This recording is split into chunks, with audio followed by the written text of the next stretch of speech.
Hello, great souls. Welcome to our Living Yoga Satsang. Let's begin together with a prayer. Heavenly Father, Divine Mother, Friend, Beloved God, Great Masters of Self-Realization, Jesus Christ, Babaji Krishna, Lahiri Mahashaya, Swami Shri Yukteswar, and Paramahansa Yogananda Ji, saints of all religions, friend and guide Swami Kriyananda, we humbly bow to you all. Guide us this day as we study these teachings and explore their application in our daily lives.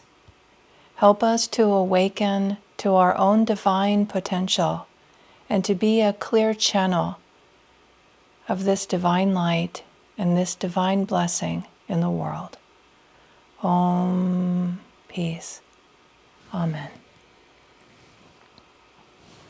Okay, great souls. So today we're looking at the last yama of the 5 yamas, and this is non-greed or Aparigraha. And non-greed can sound a little bit like non-attachment or non-covetedness. So I want to say a little bit about how Swamiji helps us distinguish these. And this again is from our Art and Science of Raja Yoga. So Swamiji says that non-greed is, okay, let's see here. Okay, so it differs from non-covetedness in the sense that non-covetedness means not to desire what is rightfully one's own, whereas non-greed means to not be attached to even what is already ours. So this piece right here in the practice of non-greed, it's really an extraordinary way of moving through our lives, to be able to look at whatever we have that is already ours and to be practicing a present day experience with it where there's an openness for change. There's an openness for things to shift and continue unfolding. Patanjali says that the perfection of this practice of non-greed is that we're able to remember past lives. And what Swamiji says about that is that when we are no longer attached, so clinging to this, the identification of this life and this body, this incarnation, that spaciousness, when we've perfected it, allows us to remember the many bodies that we've had, the many lives that we've had. And if you think about it in terms of your present day reality, and this is, I would say, how I practice non-greed, is to be able to, and I'm thinking right now of Swamiji as an amazing example of this.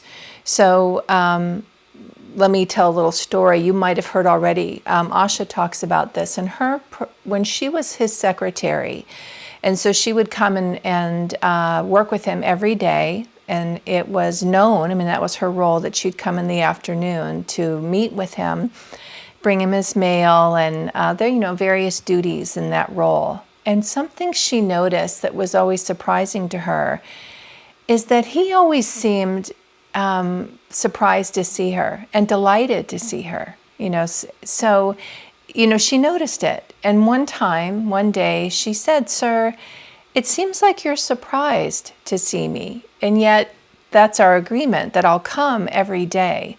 Right? But you're always happy to see me, but there's always a hint of surprise as if you weren't expecting it." And he said, "That's right. I don't live in the expectation of anything happening. So I'm delighted that you're here. Yes, we've agreed that you'll be here, but I don't live in the expectation that you will be. So I'm always, so it's true what you're seeing." And, Asha really sat with that, and that story has always been meaningful to me. What is it like to move through my day without, I'll say it differently, without an inner demand that things unfold as I expect them to unfold. And I found that the spaciousness of not expecting, planning, but not expecting, not demanding, allows me to flow with life much more freely and have room for God's will in my life. So very simple examples of this where it would be easy to get frustrated. You know, this wasn't the plan. It's traffic. So traffic is a very, I remember as I began to practice, like, oh, okay, so I wasn't planning on this. Now, sometimes, the world we're in right now, things are very, very different. So once again, I'd say traffic probably not so easy to determine if you're out and about in the world. But what I found is that, okay, there were certain patterns I could plan around, but it didn't mean that I could determine through my plans exactly how things would go. And when I bumped into things being different than I expected, I would practice the spaciousness of, okay, so this is what's happening.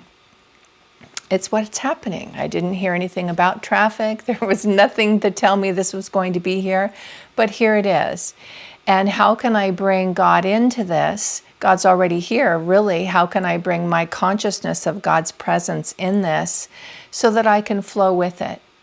And I'll go back a little bit to last week's conversation about brahmacharya, which is the redirection of our energy. Instead of outward, always outward, taking that energy and guiding it within and lifting it up. So all of the yamas work together with one another. That practice of redirecting the flow of energy is very supportive of the practice of non-greed, because non-greed is generally about something that's going on that I want to continue. I remember being in a class one time where this topic came up. It was actually a class, beautiful class with Tandava, and it was about the quatrains. And somehow there was a certain part, and I don't remember why now, he'd be able to tell me, but we were talking about this way of being with life and allowing it to unfold rather than grasping it and holding on to it. And what came to mind to me, because it had just happened, I just noticed it that week, there was a particular day that was really an extraordinarily beautiful twilight, just coming into, it's called sometimes the gloaming, where the afternoon is ending and the evening is beginning, and the light can be so extraordinary at that time. And there is just the way the birds are and everything. It's always been one of my favorite times of day. And that week, that happened. It was a glorious, and it doesn't last very long at all, like maybe 30 minutes, but often 15. And I don't always catch it, 'cause sometimes I'm working, and so I'm not there to notice it. But on this day I did, and I was able to go outside and sit and just enjoy the beauty of that transition of the day. And what I noticed as it was ending was this very subtle feeling of, wouldn't it be wonderful if it could just last longer? And I worked with that to say, well, how about we just enjoy that it was? And now I'm remembering it was probably around gratitude and contentment. Maybe that's why it came to mind. But this is important, because with greed, there can't be contentment.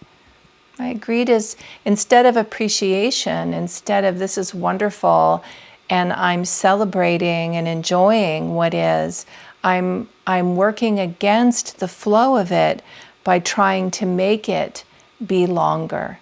And that's just a very simple example. But what I found is, in that moment, being able to notice it, notice the part of me that could, just for a moment, wish that it lasted longer, and take a breath and give it back to God and say, instead, thank you for the gift of this. It's past now. Now there's a different moment to be awake to be present to.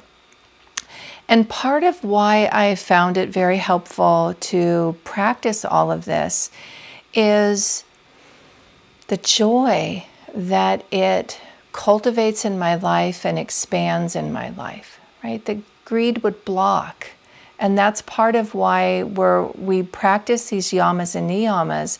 The yamas are telling us that any of these habits, these thought patterns these thought patterns or actions are blocking grace. And if I become aware of it and work with that and remove it, then I have access to that grace, access to that joy. So the other way that we can look at greed in our life, and I can say this having lived for a while now, is how life changes, right? And so there's many different ways in which life changes. So the structure of your family can change, school can change, work can change, positions change, relationships change, our bodies tend to change. As we age, they change. And when you're younger and they're changing, sometimes, there can be excitement for adolescence, that change, sometimes it's not exciting, sometimes it's hard. But some of the changes that we go through, they're not easy changes. And if we work with this practice of non-greed, we can be open to what is being offered to us now. So what's being offered now? And what can I find through this experience of now? There's an expression in Ananda of what's trying to happen. And to me, it works very well with non-greed, because quite often it's around change. It's around something has been, and that isn't going to continue. Or it's not clear that it should continue. And I think that's part of what can be really helpful in asking, well, what's trying to happen? So there's a story, again, a story about Swamiji that comes to mind on this, because part of what we want to be careful about in this question, what's trying to happen, is that we don't simply take, in 12-step world, it's called the easier, softer way, where we just drop our energy and we encounter any kind of difficulty and think, oh, maybe that's not trying to happen. And maybe not, maybe it's not trying to happen. But before we just assume that, let's really look at it. Let's be discerning. So this story of Swamiji, I think I've shared it before. It's a classic story, and it's a teaching story on many levels. He was giving an event, and the marketing around the event really wasn't as it should have been. So there was a very low turnout. And someone said to Swamiji, well, maybe this wasn't trying to happen. And he corrected them and said, no, it's... if it wasn't trying, maybe, I think the person said, maybe Divine Mother didn't want this to happen. And Swamiji could read the energy, and he could read, no, not enough energy was put out for this. And if Divine Mother didn't want it to happen, it wouldn't have happened. It would be very clear. And he said, if we are moving in a direction and it seems like the right direction, then we should move toward that with a lot of energy, with our best, with our very best. And then if we encounter insurmountable obstacles, yes, then that would be an indication that this isn't trying to happen. So part of the journey with the yamas is to be very present and awake and discerning. What is it that's here? Am I holding on to something that's trying to change? Or do I need to put more energy into keeping it going? This is the right thing. It is still trying to happen, but I need to do it a little bit differently than I was doing it before.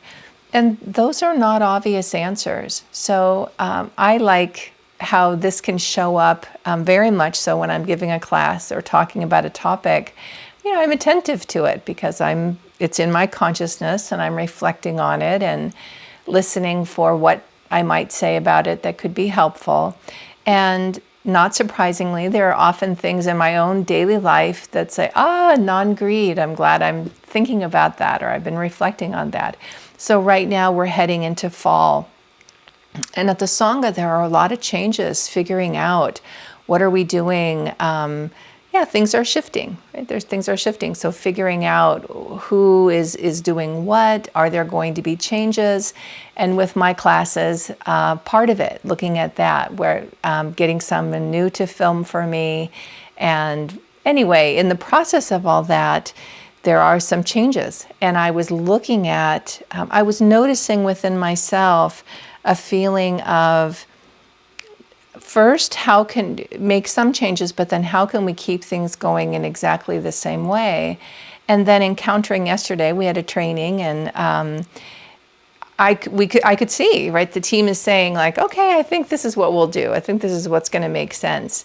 And I woke up this morning feeling like, oh, I'm not sure, right? And so I wrote a note, maybe we can still keep it going the other way.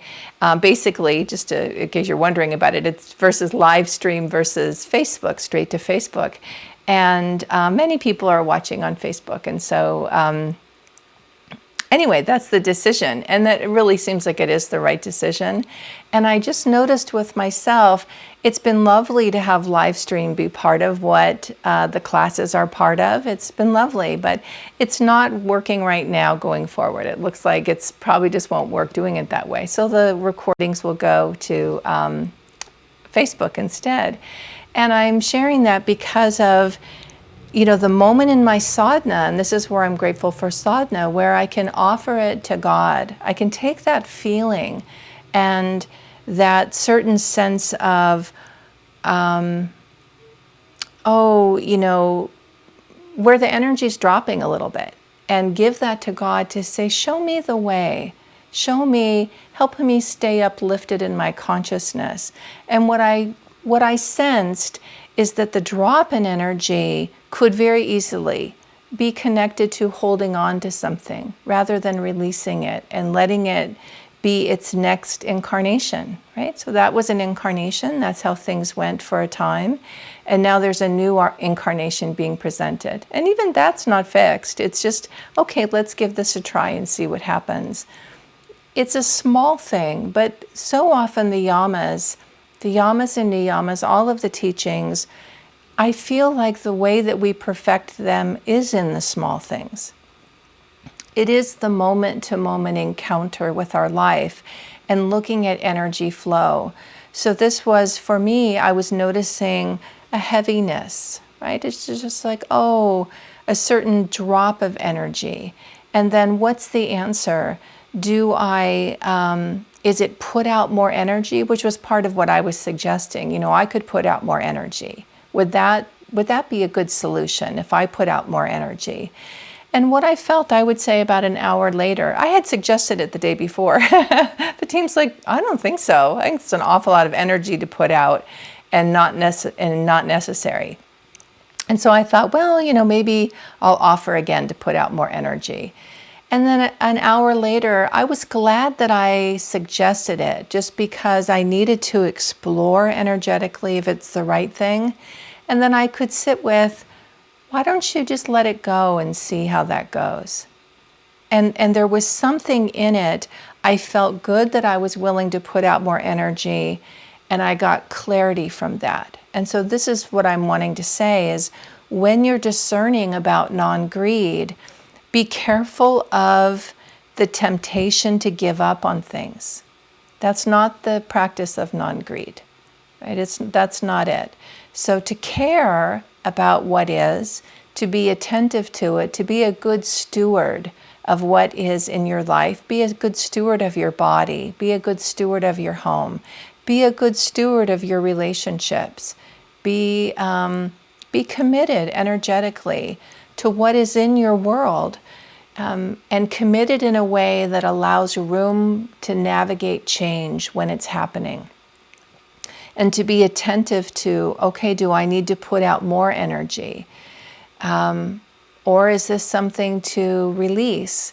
Speaking of relationship, I was reminded, this was maybe a month or so ago, with shelter in place with my husband James and I've mentioned we live in a small space, and then suddenly we're both there all the time, both of us fairly busy with our work. So we're navigating in a small space, being on Zoom at different times. What meeting do you have next? What's your schedule today? And it's gone amazingly well. I'm very grateful for that. That being said, I would say a few months ago, I just noticed in terms of our relationship, there was something that was something was missing, and I was discerning. I was trying to understand what it was, and cutting to the chase, what I got to for myself, and James agreed, was the aspect of our life that was not that was simply sharing on a meaningful and I would say spiritual level, a relaxed satsang, a spiritual satsang. So I asked him, could we schedule that? Our lives became so scheduled, and you're seeing each other all the time, so it's not obvious. You're talking, you're seeing each other, but what's missing? And what was missing was spiritual satsang, was relaxed spiritual satsang, and we didn't need a lot of it. It wasn't like we didn't have a lot of time to plan a lot of it, but a little bit of time. How about we carve out a little bit of time, and that's the theme and that's the topic. And it's, where are you today spiritually? So where are you today spiritually? And it comes to mind because part of what I was navigating, again, looking at energy that was feeling in that missing, feeling a little bit down. So yeah, I could just say that's what I was noticing. And what's the answer? Do I say, well, that's the way things are, and accept and move forward? I could. That would be an approach, not a bad approach. As I stayed with it, I felt like, I feel like that's not the right approach. I feel like, and I was reminded of something Jyotish and Devi had said about partnerships. And they were speaking as a couple that serve so much together, right? And Jyotish said that Devi had pointed out to him at one point, we need to spend more time together. And he thought, what? Every minute of the day they were teaching and serving together. Like, how are we not together? But then he realized, oh, I see, you're right. What she was speaking to is their time, connection time where they're not serving others, and which is lovely and inspiring, and certainly their dharma, but time just for their relationship, to nurture that and give to that. So it came into my mind when I was trying to discern, do I need to simply accept this is the way things are? And sure, it's challenging. Or is something else trying to happen that it would be good to put energy into? And that's what I landed on. And then I brought it to James, and he agreed. He said, that does feel right. That does. And so we started bringing it in. And it's not even an everyday practice, right? But it's just there.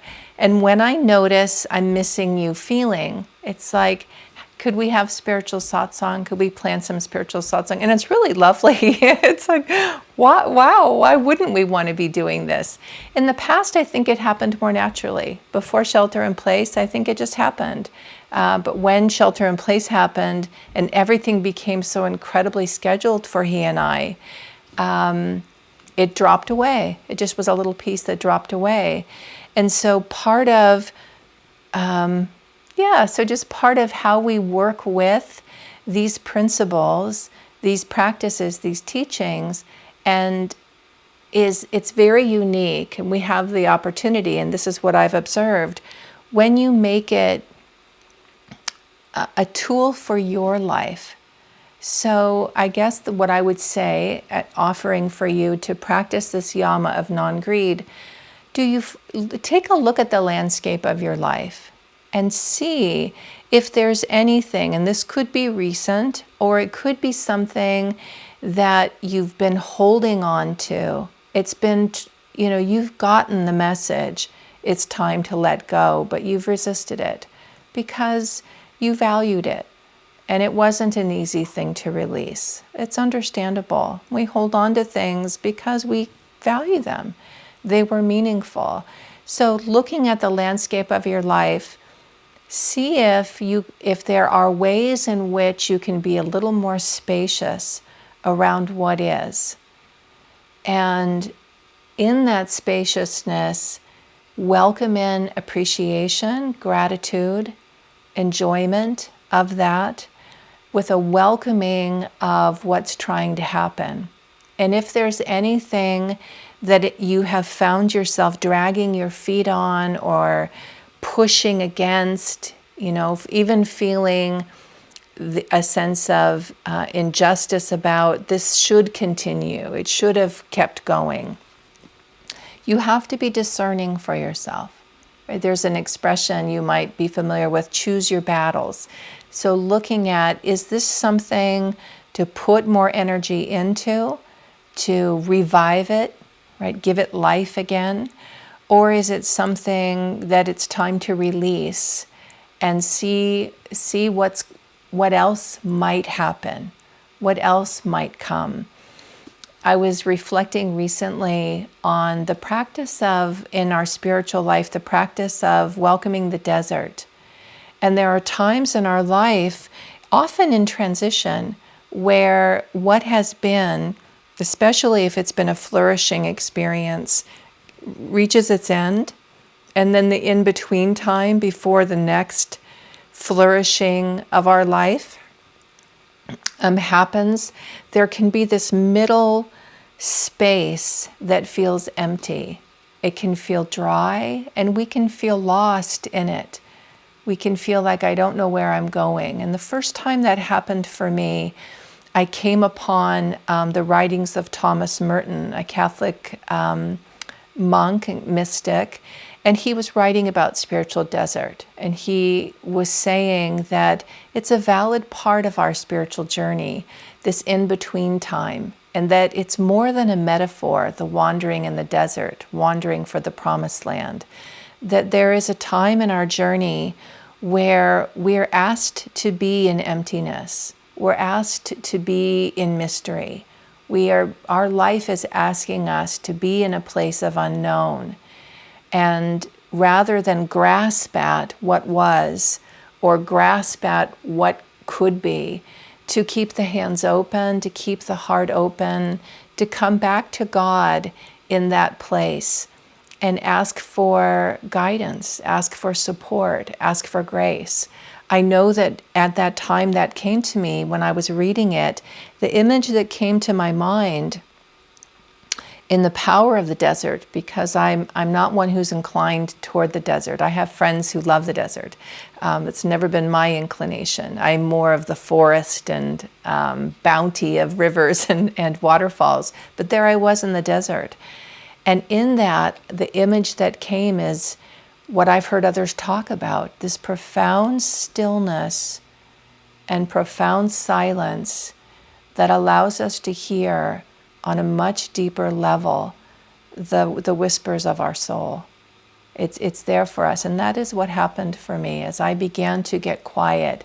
And so the poetic image that came is that, I was able to suddenly see this brilliant sky of shining stars that I wasn't aware of, that my life was actually filled with grace in that moment, but it looked very, very different. And so sometimes that's what's happening with the practice of non-greed. It looks very different, our landscape, and it's hard.